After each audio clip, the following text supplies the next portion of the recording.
Coming up on UPH, planes, trains, raiding, floating sky tombs, and more on this episode of Unbelievable Power Hour.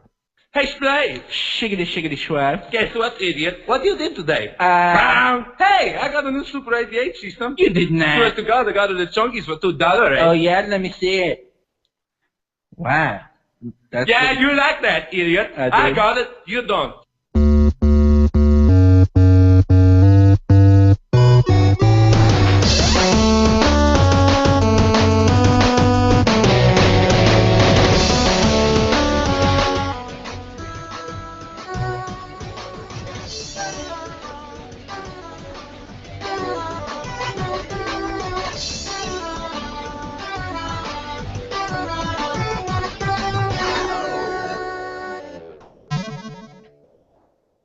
Hello and welcome to episode 27 of Unbelievable Power Hour, your mind-blowing source for video game news, previews, and adventure.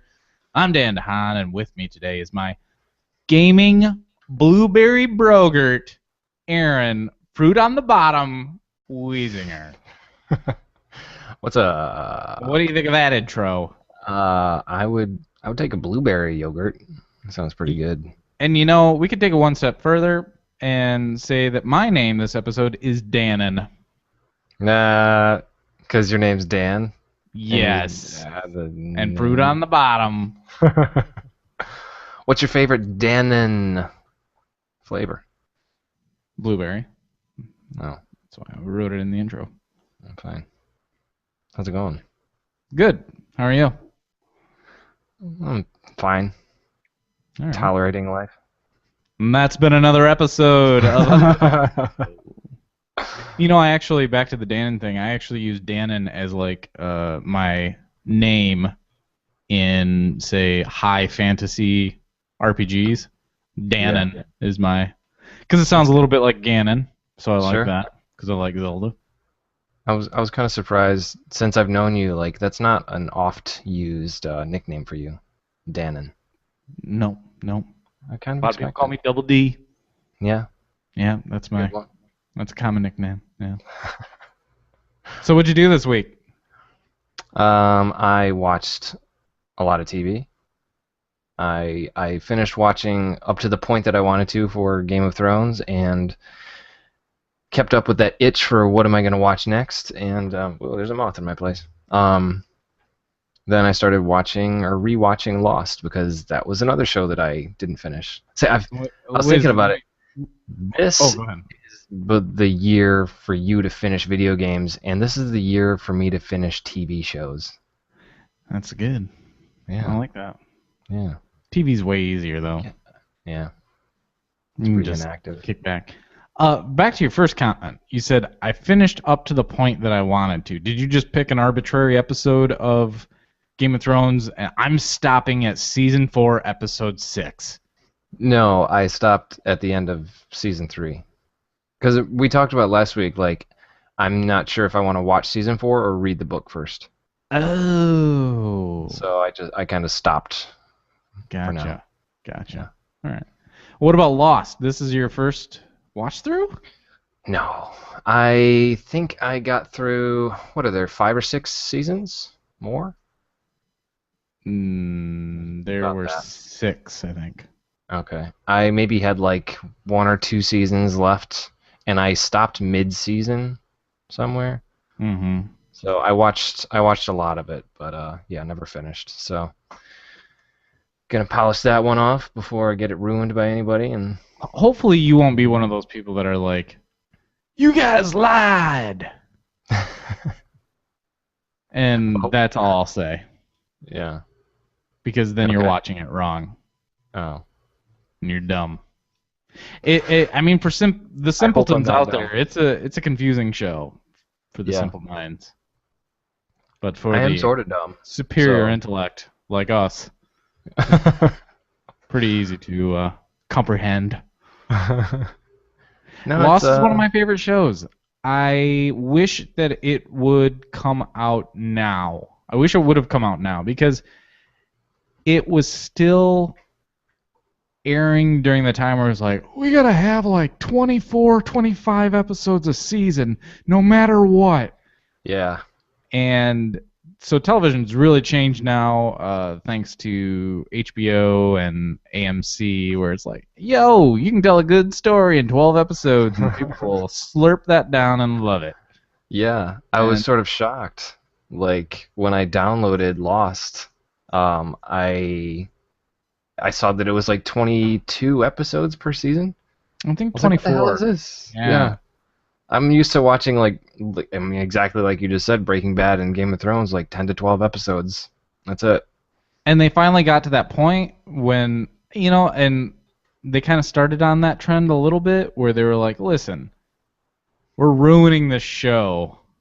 Paulo and whatever her name was that they introduced, just so they can stretch it out. Terrible. Nikki. Paulo and Nikki. Okay. And how many seasons did you say you've watched? I can't remember. I maybe got through or partway through season 4. Okay. You should have seen Paulo and Nikki, I think, then.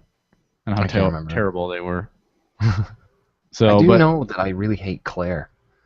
Oh, yeah, because she screams, "My baby!"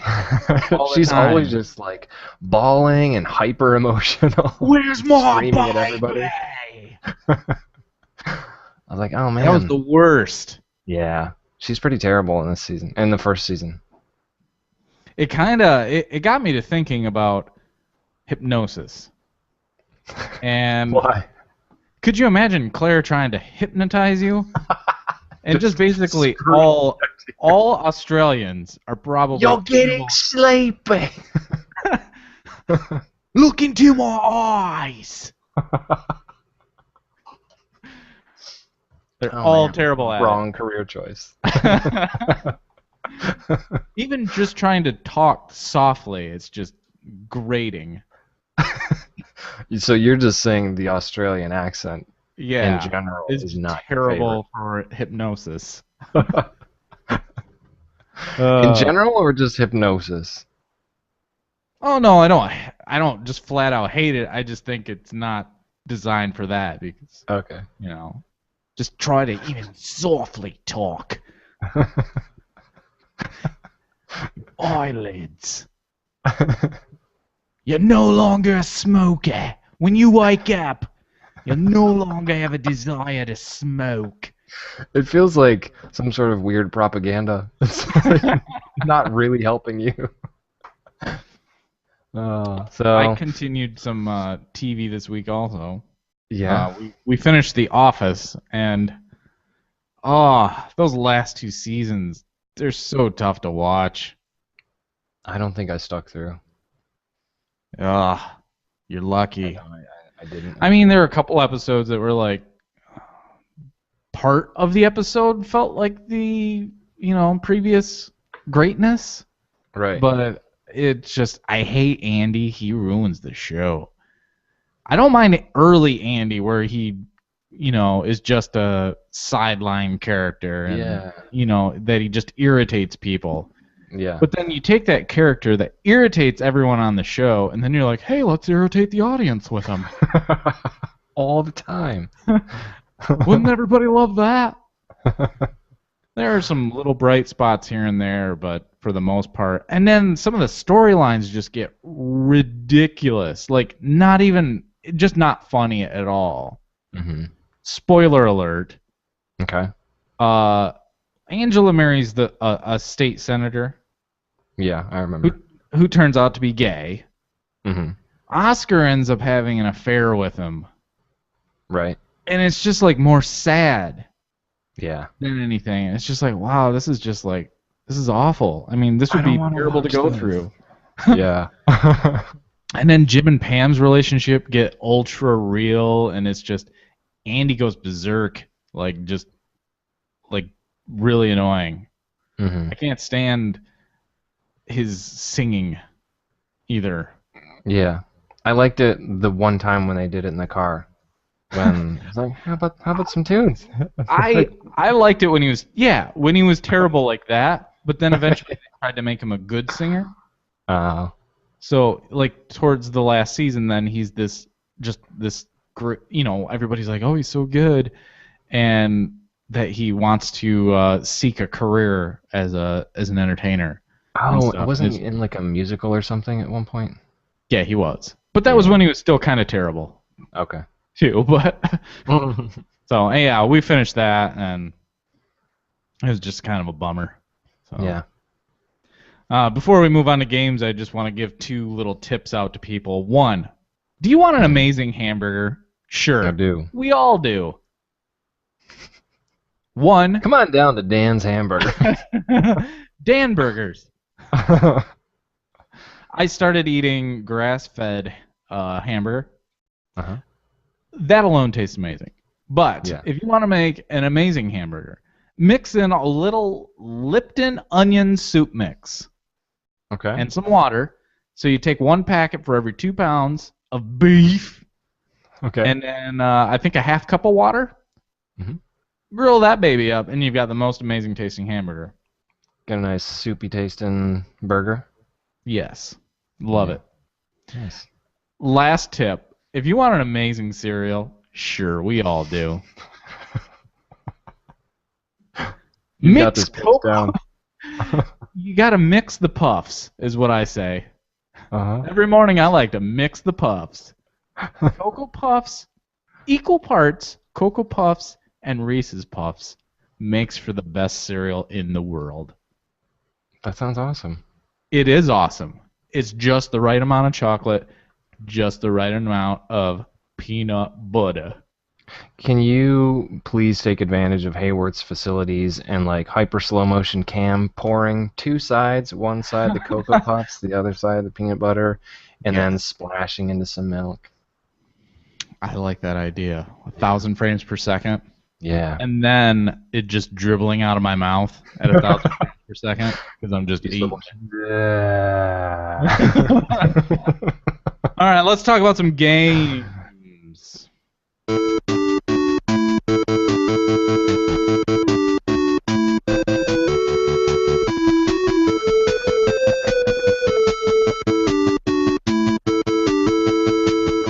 All right, everybody, it's time for the weekly playlist. This is where we talk about the games we've been playing all week.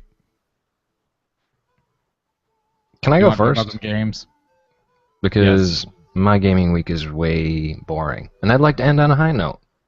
Yes, you can. Let's hear it. So I am just continuing to play Far Cry 3. And loving it.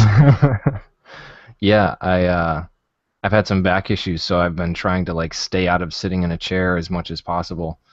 And so that's sort of cut down on my video game time and increased my TV time. So You mean specifically your gaming chair that you have on the ground? You love that like gaming cushioned rocker? No, I don't have that. Built-in joysticks? Yeah, with the No? speakers right. Oops. Yes. Oh, there, right behind you.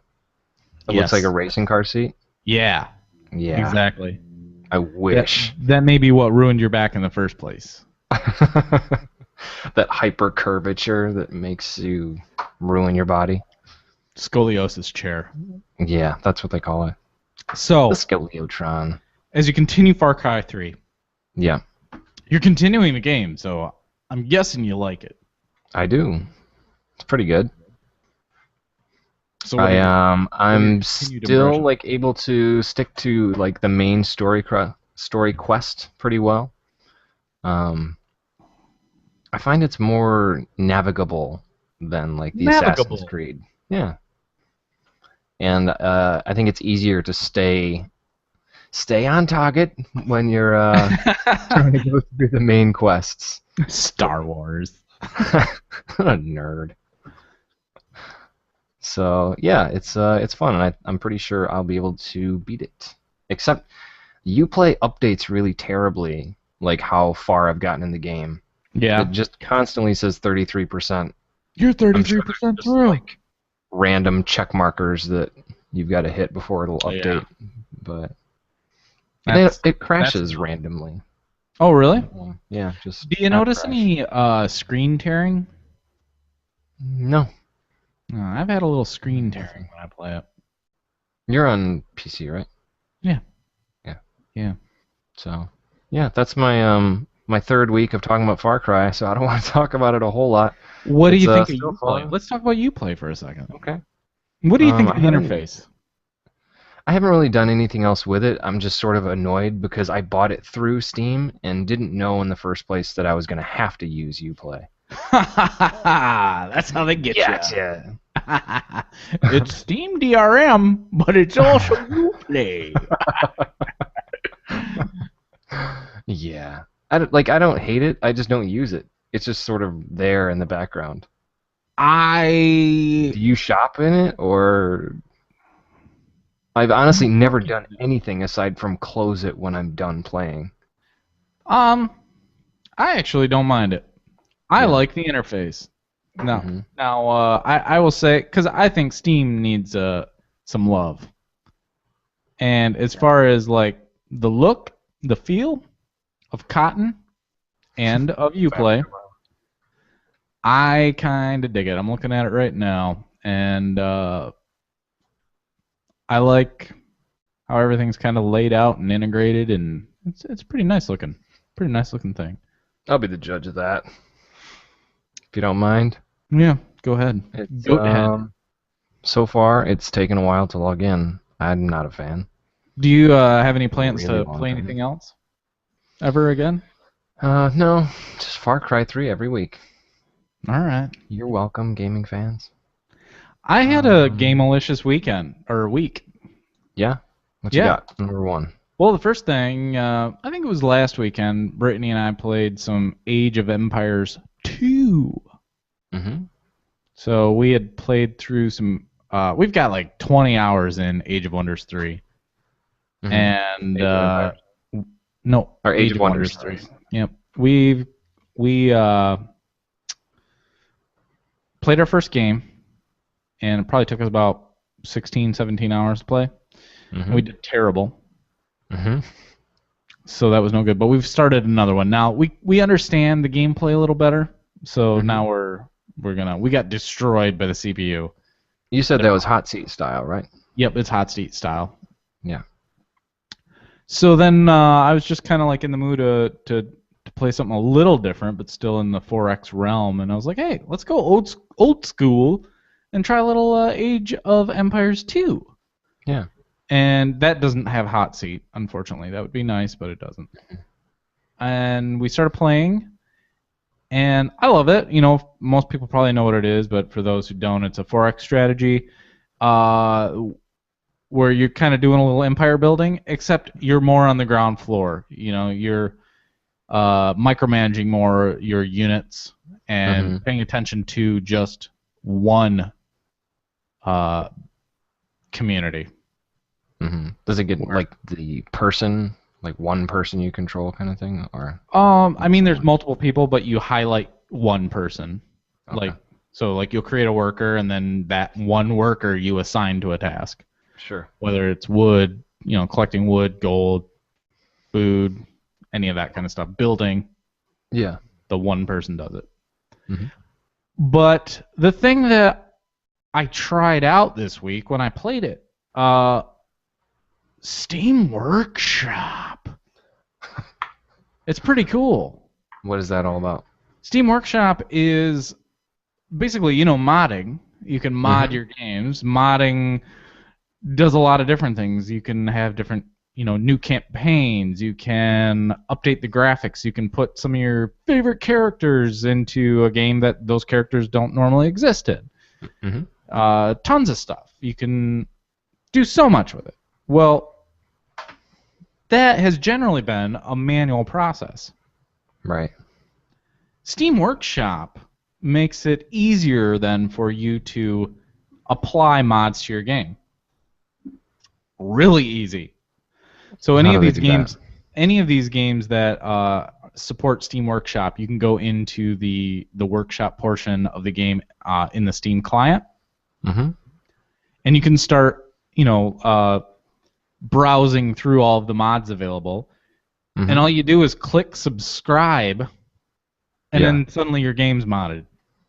That's At it? least that's my experience so far with Age of Empires 2. I don't know. I haven't tried out the rest of the games and stuff, but yes, that Yeah. is it. Nice. So I Does it updated some show- graphics and stuff. Is it like it's all user created mods? Yes. Yep. Like, are they all like reviewed so you can see what some of the nicer ones are? Yes. Or how You does can it sort by listed? how they're reviewed. You can sort by what is the most popular. Mm-hmm.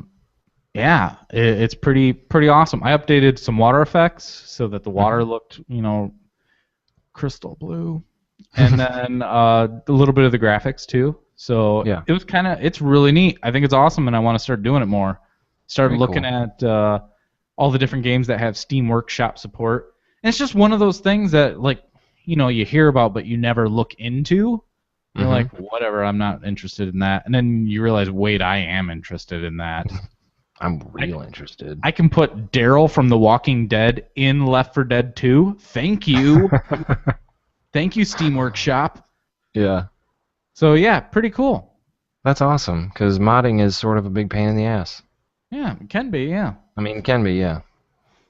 Sometimes it's just dumping some files in a folder, and sometimes it's a little more involved.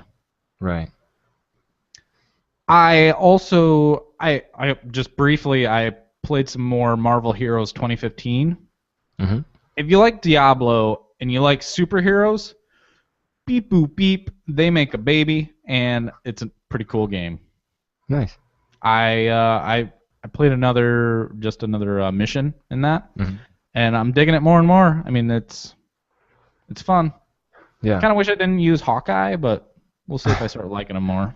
You'd still recommend playing it to people if you Yes. like? Well, you said Diablo-esque. In games. particular, you, because you Me. like Diablo. Yeah. I do. Also started playing threes last night. I'm a little late to the game. The sensation's kind of over, but it was on sale because it's winning some design award or nominated. So I bought it for 99 cents, and that's going to be my go-to toilet game. Yeah. Do you feel the addiction when you play? Yes, Yeah. just the swiping It's action. good, right?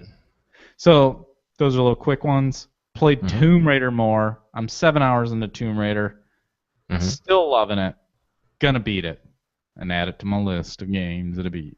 So. You bastard. And then finally this week, I played Pushmo World came out for the Nintendo Wii U, and I picked that up for 10 bones. Mhm. And man, I love Pushmo. I do. can It is tell. such a I good can game. tell. You gotta pick it up on your 3DS. Yeah. Anybody that has a 3DS, I go slap it out of their hands, and I was like, "Does that thing have Pushmo on it?" And they're No, like, that. Well, it did. You just broke it. I threw it on the ground. It's a really good game. I mean, it's surprising how good it is. It's a simple game, and like I said, bunch of little kids trapped in playground equipment, and you got to rescue them. I've seen it recommended by several editors for different places as well. So I It's gotta pretty turn on much my the same. 3DS again. It's pretty much the same that's on the 3DS, and the only thing is, I'd say it's not as hand-holdy. Like the 3DS version, you have to go through multiple levels of them explaining the controls and stuff, and it gets a little annoying. Mhm. In this one, it's like one puzzle, two puzzles, they knock it all out. They're like, Yeah. hey, do this, this, and this, solve this puzzle, see ya! Is that because 3DS owners overall are dumber? No, I don't think No. so. Yeah. I think it's just, that's been a general complaint about Nintendo tutorial. Really, they creating do more heavy-handed on the. They've been more hand-holdy of, in the recent years. So, Mhm. yeah. But I would definitely recommend Pushmo World, and I've exclusively played that on the gamepad. Yeah. So, and I really enjoy that. I like the gamepad and the games that have that second screen support. Mhm. Because we have the TV on, and then I can just play Pushmo World while that's going on. Nice. So, Man, you know what's weird is the more we talk about all this stuff, I've completely changed my stance on wanting a Wii U. oh my gosh. The more time goes on, Is like, I sort of wish that I had gotten that instead of my PS4. Yeah, you know, I was thinking I've had more fun with my Wii U than any of my consoles. Like, Yeah. right now I barely care about my PS4. My PS3, you know, there's some games that I'm just cleaning up, trying to get done. Mm-hmm. But the one thing that I'm like, oh man, I do not regret buying is my Wii U. And it's so weird. I did not think I would have said that. I would have thought it would be my second system that, you know, there's some good Nintendo games that come out here and there, but it has just been really fun. Yeah. I mean, seeing like all these real exclusives that stay exclusive and like just fun, and I mean, they've dropped the price point and it looks ridiculous, but they're saying, you know, you can play the system without a TV at all. Like, you can just play straight up on the gamepad. I mean, the gamepad, yes, is a pricey bit of the system, but it's sort of cool. Like, and right now, you know, it's just there's so, like you said, those exclusive games. You're looking at a lot of exclusive games. Yeah. Pikmin 3, I had a ton of fun playing with. That is just, I think that's a great game. Mm-hmm. Super Mario World 3D, or 3D World. Super Mario Brothers Wii U. Those ones are just kind of, you know, I love those. Those are nostalgic-inducing games. Zombie U is really good. Mario Kart 8 is really good. And it's just, there's Zelda Wind Waker HD. Yeah. It's beautiful. Yeah. Beautiful game. And then they've got more stuff coming out, so it's definitely worth it. I think you can pick up a refurb for $200. Yeah. I love refurb products. It's weird. Like, I mean, when we started the show, I was just, I would say 100% of the time bad-mouthing Nintendo. Yeah. But they've turned it around for me. And Yes, I'm like, all the things coming out in the coming year look way more appealing overall than other things coming out.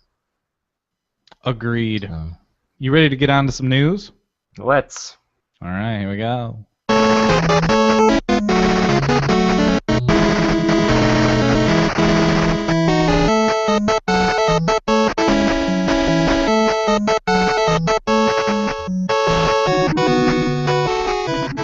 All right, everybody, it's time for some news. We're going to talk about some of the gaming news going around in the industry this week. And the first story I thought was kind of interesting because it was something I was just thinking about. The Apple Store, Mm-hmm. when you go in there to buy apps on your iPad or your iPhone or whatever, there's way too many games. And kind of that heyday of apps, like where people were talking about, hey, do you have any new apps? Yeah. It's done. Because there's just too many. Yeah. It's bloated. I read an article this week that 80% of App Store apps aren't even visible. That's crazy. And why Isn't that are the they same not? percentage for pornography on the internet? I think porn's a little higher. Oh, it's like 90% of the internet. Yeah.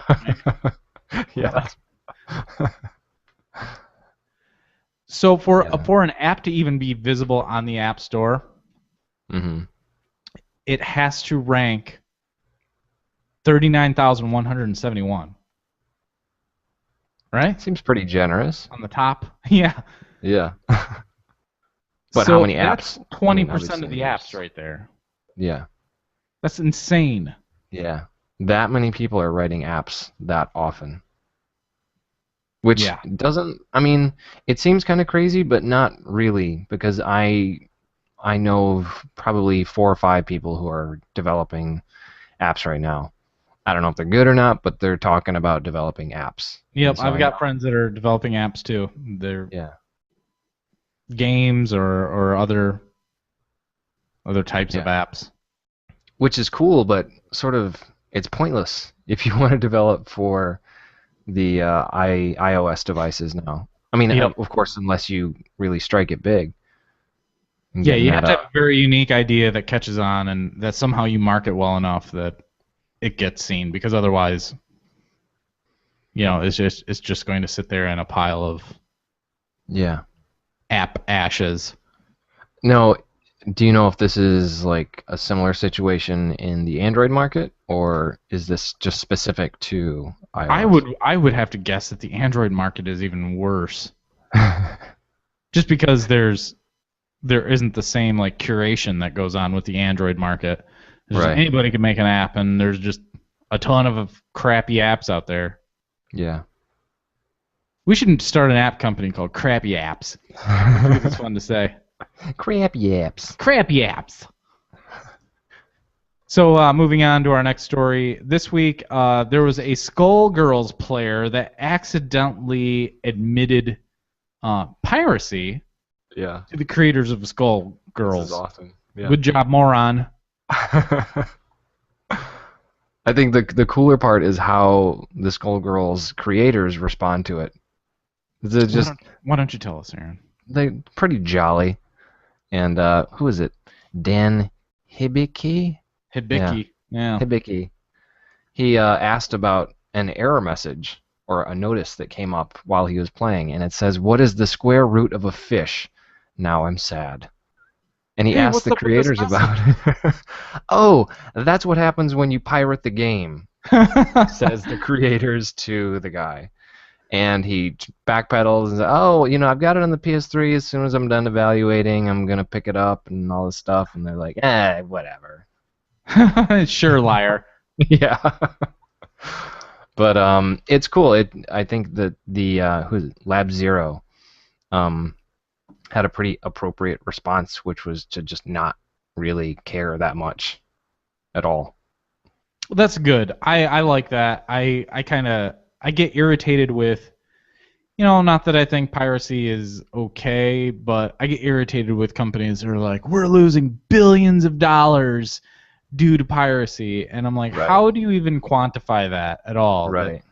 There's this assumption that anyone that steals something was probably going to buy it. Mm-hmm. Yeah. Someone You can't steals chalk a it up pair as a of sale. Air Jordan tennis shoes. They weren't necessarily going to buy those shoes. There's a reason why they stole it. Probably not. Yeah. I think it's not good to we've all done our piracy. I don't. I haven't. Never. Yes, I Not have. Dan. But yeah, I think there's so many chances for people to. And I will do the try and then buy something. I've pirated things and then to say you know what, I really do like this and I want to support the people, so I will buy it. So it feels sort of like the new shareware. I'm gonna try it out and then if I like it, I'll buy it. We don't like to say piracy. We like to say shareware. Yeah, I for a time, a big I modded my PlayStation and I modded my original Xbox for that purpose. Yeah. And I ended up getting away from it. I don't do that anymore. The same, and I think it was the value that came with online gaming, really. Yeah. It was just like, I want to play these games online, and I can't if I'm playing a copied version of it. Right. Yeah, I remember modding my PlayStation, popping that open and soldering in the chip and all that fun stuff. Going to this was I was in college and going to the video store and getting a stack of 12 games. Why would anybody rent 12 video games at one time? You only get to keep them for 2 days. What? Yeah. We're just gonna have a gaming marathon over I just here. want a taste of all these games. And then you bring it back an hour later. I'm done. These are great. Yeah, these games are amazing. I didn't really like any of them that much, though. Yeah, that was fun. But at some point my PlayStation died, so. Yeah. I actually sent my PlayStation in to be modded. I did not do that one myself. I can't believe that I trusted some dude on the internet. More than you. Like, yeah. Some company, and I ended up boxing it up, shipping it to them, and I actually got my PlayStation back with a mod chip. Yeah. That was I super traded popular that back in the day. I traded that PlayStation in at GameStop. Yeah. So someone, if they ended up turning that around, someone got a nice surprise when they got a modded PlayStation. Yay! But then with my Xbox, I ended up modding that myself. Mhm. You know, I got the chip, and I don't think I had to solder anything. I did have to desolder, which is easier than soldering. Yeah. So You just- heating sod. Is it just sod? Just the sod. Sounds like those square. Grass. Yeah, the grass. Yeah. Just heat that right up. Heating that stuff up and removing it is a lot easier than, the art of actually soldering something. Yeah. That is terrifying to solder. It when is. You're looking at like microprocessors with like hundreds of those little metal pins next to each other. It's like only the one, just the one. Don't do the others. If you get the other one, you'll ruin it. Otherwise, you just bricked your Xbox. Yeah. I think people still do mod consoles, though. Really? Yeah, I think they do because kinda... I think people do for cheating purposes more. Oh. So I know with the Xbox 360, it started getting tricky because it was like, if you're gonna go online, you got to turn your mod chip off, and then, so I'm like, I'm not dealing with that. Yeah. I kind of felt I like got it a was going the job, other so I was side. paying for games. Exactly. I feel like when you're in that like culture of being like a early mid 20s person and like no cash, you want to play all these new games, but you literally can't. So you resort to stealing. You resort to thievery. So yeah, there's the history of Dan and Aaron. Actually, criminal activity. Way back. I will say that copying games for me started on the Commodore 64. Yeah. When it was super easy. I was like 9 years old copying floppies. Yeah. I was definitely copying my share of 3.0, 3.25. And was it back then too, they had catalogs that you could buy. You could get, or I don't know if you had to buy them, but you'd get these catalogs. I mean, piracy was way weird then because you could then buy pirated games super cheap, like $2, and they'll send you the game. Like there was just this list of pirated games that you could buy, and it was, I don't know if this was some underground world of piracy that I got caught up in as a child. As a 9-year-old? Yes. I had an older brother. So, moving on to our next story. GameStop is going to start financing unique DLC. Like, so they can sell more pre-orders. Yeah. They're trying to find a way to stay relevant. Yeah. They need to get creative. I guess this is sort of creative. I really don't care about DLC so much anymore. Yeah. I never see that and think that I have to hold off buying something, or I don't know. It's like when those, what are the like deluxe edition of games come out and you get like the fancy extra stuff with it. I mean, it's like an extra new outfit. Yeah. It's Pre-order. like an extra $50. Yeah. It's not worth it. But yeah, I don't know. I don't know how much longer GameStop in its like current brick and mortar format will stick around. They're closing a bunch of stores. I mean, so that's happening.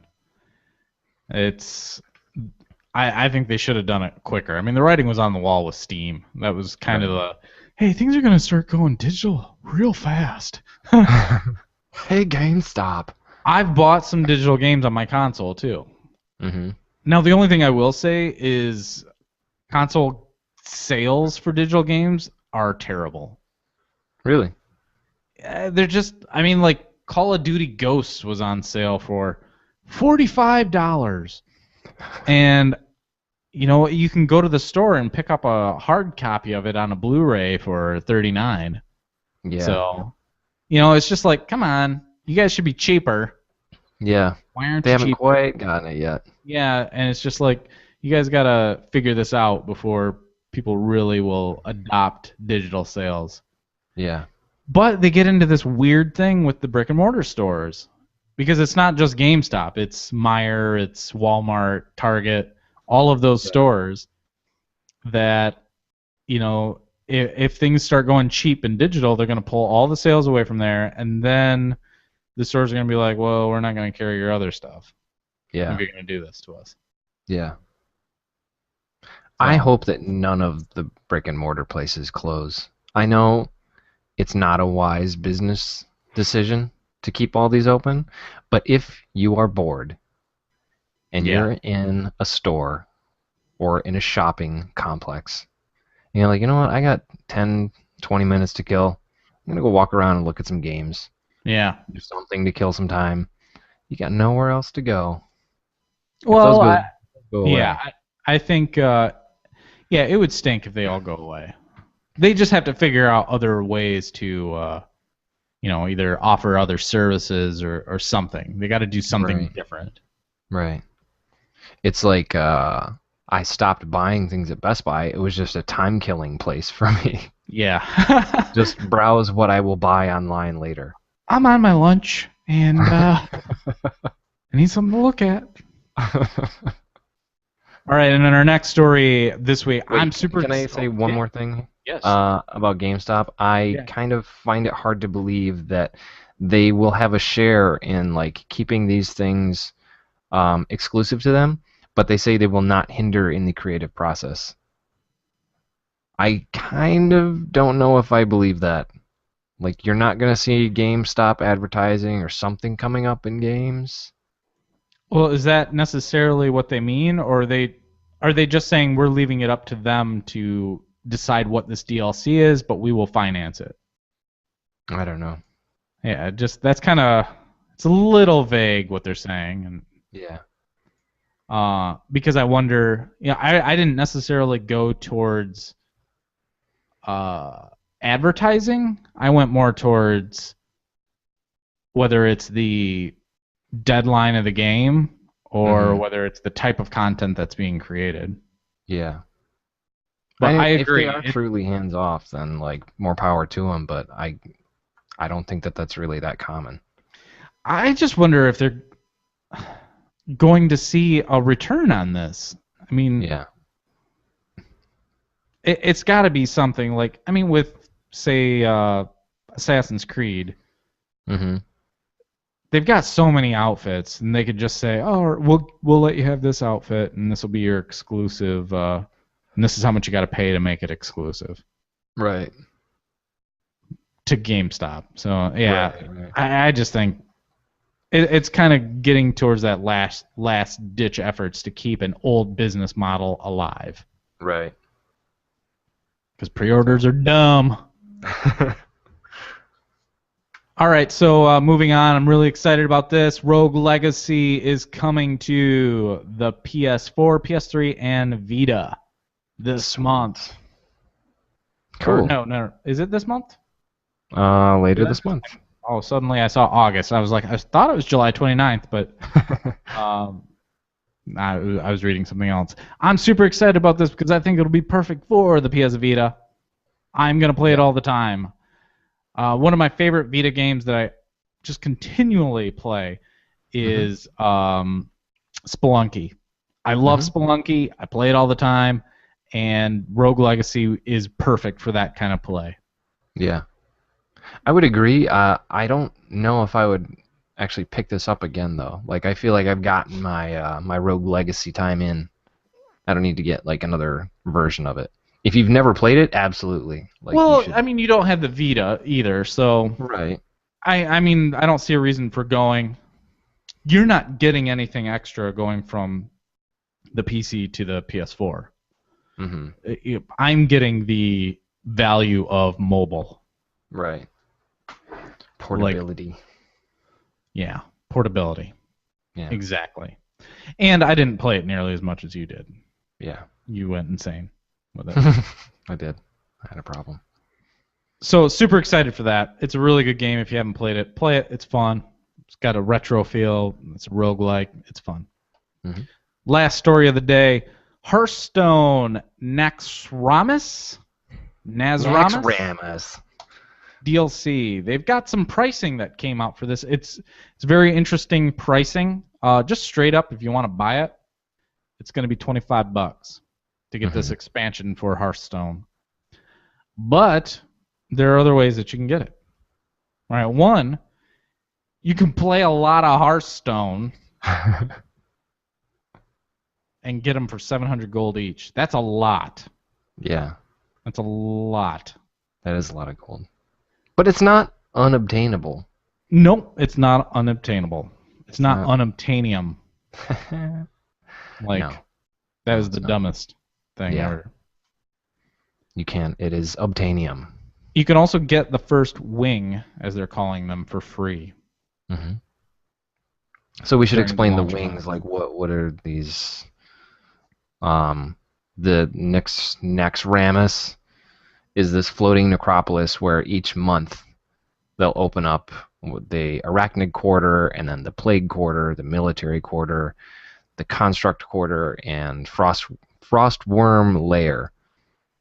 And for the first month, they're going to leave it open for people to try, and then after that, you have to buy in to play, or, like Dan said, play a lot of Hearthstone and earn that.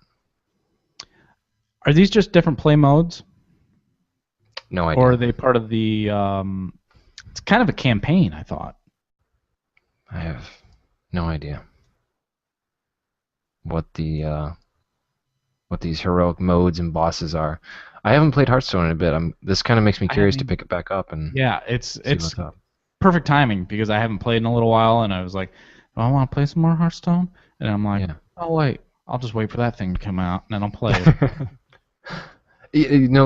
I really like seeing how they're doing this. Like, yes, $25 might seem expensive, and if it is, then fine. You can play the game a lot, and you can earn to play the wings. Or if it's not a big deal, just pay the $25 and do it. They don't do the free-to-play model where it's you have to wait to play. They sort of do the opposite, where the more you play, then you can get extra things. I love that. Yeah, I think that's super cool. I wish games like Clash of Clans would turn it around instead of like making it so you can't play. I want it to be, if I play a lot, I can earn a lot. Yeah. It's kind of dumb. It rewards being like a better player as opposed to like rewarding patience. You know? Or rewarding addiction. Yeah. The other, is kind of more like it. I mean, honestly, I would just forget about these games because the waiting time got too long, and I was just like, I'll just do something else. Yeah, I'm done. So, and then the thing is, though, too, if you do get the first one for free, you can just pay $20 for the remaining 4, which is nice. Yeah. Well. All right, everybody, that'll do it for news this week. Let's move on to the board game of the week.